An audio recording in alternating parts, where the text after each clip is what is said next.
You will never retire. Here's why. Ever been told the classic success story? Work hard at school, land a good job, save diligently, and one day you'll just chill and enjoy retirement. That's the dream, but let's face it, it's not always how things pan out. There are plenty of folks with decent jobs and solid savings habits who still find themselves working past retirement age. And that's not even mentioning those who didn't have the luxury of higher education or stable careers. Think about this. Less than a third of American workers are actually on the path to a worry-free retirement. It's a bit shocking, isn't it? And that's not even counting the mess the COVID-19 pandemic has made. This global crisis hasn't just been about health. It's deepened the divide between two groups. On one side, you've got the younger folks, many just starting out or in the early stages of their careers, often struggling with debts and unstable job markets. Then, on the other hand, there's the older crowd, who've had years to build up their savings and assets. The pandemic's impact isn't just about health scares or lockdown blues. It's reshaped the economic landscape, often hitting the younger generation harder. They're facing job losses, salary cuts, or at best, stagnant wages while coping with rising living costs. And let's not forget that many were already juggling student loans or credit card debts. In contrast, those closer to retirement or already there generally had a financial cushion, savings, investments, and homes that they own. Sure, they face challenges too, but their financial hit isn't as brutal. This split is more than just an age gap. It's a growing economic chasm. The younger workers already on shaky ground have seen their chances of a comfortable retirement slip even further away.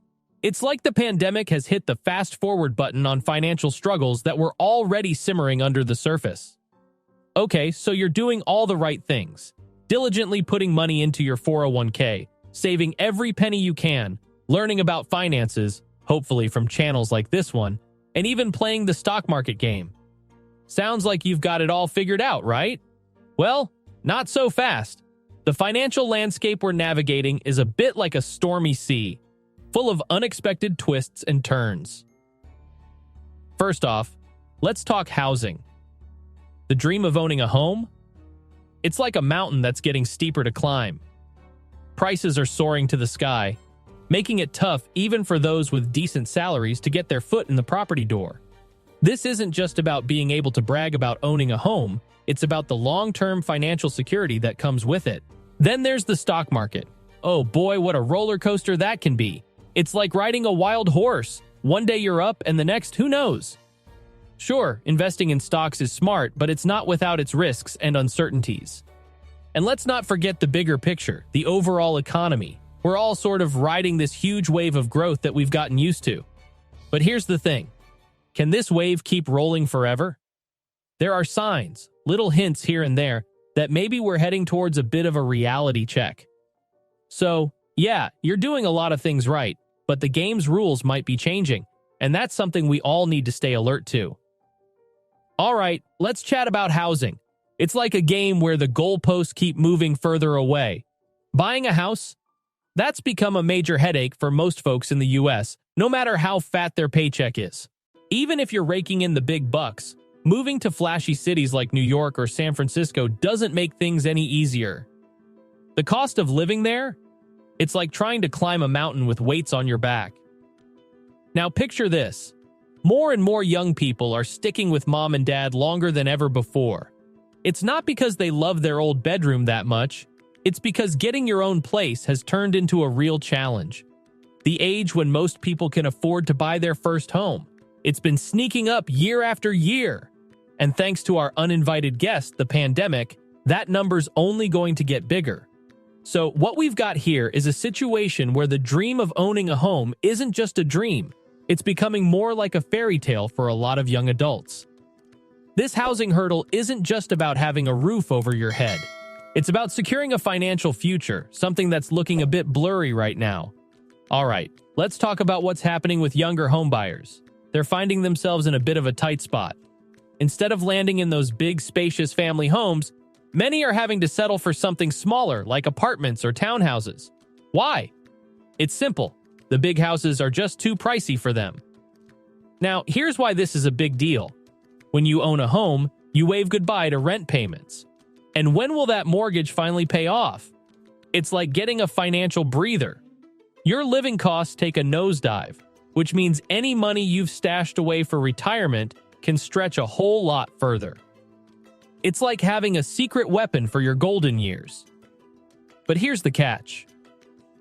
If you're in your 60s and still wrestling with mortgage payments, retirement can feel like a whole different ballgame. It's like you're running a race, and just as you see the finish line, it moves further away. Instead of kicking back and enjoying retirement, you're stuck juggling bills and loan payments. It's not exactly the relaxing retirement everyone dreams of. And about those inheritances, sure, they might eventually come, but often they go to people who are already financially comfortable. It's a cycle that could make the housing affordability crisis worse. Now, let's dive into the stock market scene. It's a big player when it comes to saving for retirement, but it's not all smooth sailing. Picture this. You're investing in things that help a business grow, like fancy machinery or new tech.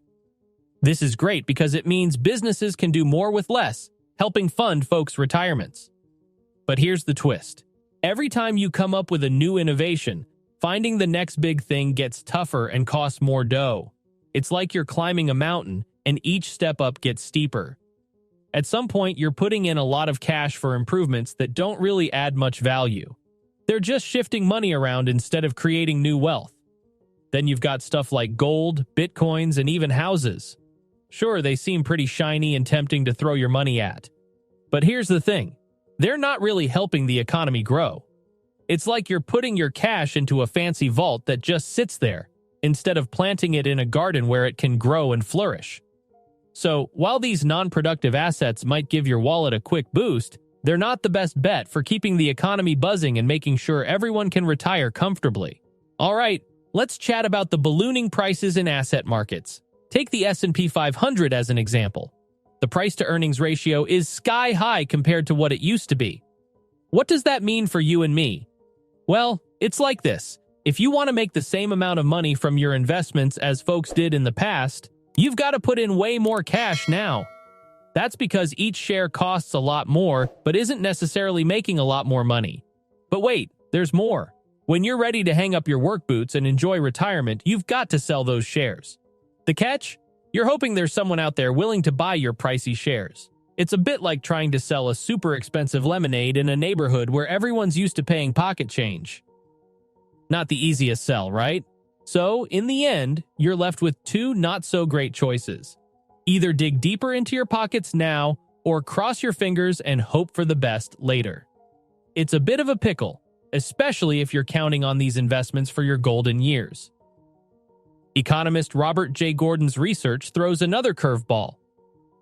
He suggests that the past 200 years of rapid innovation and growth were an exception, not a norm we can count on forever. He talks about 6 headwinds slowing down future economic growth: loss of demographic dividends, declining educational returns, rising inequality, environmental challenges, and the burden of debt. The likely solution? Pushing retirement ages further. So if this all feels a bit gloomy and you're still holding out for that overnight fortune, I might need to work harder at bringing you back to reality. In the meantime, get clued up on what to do if you do strike it rich by checking out our video on managing sudden wealth. And remember, always keep learning how money works by liking and subscribing.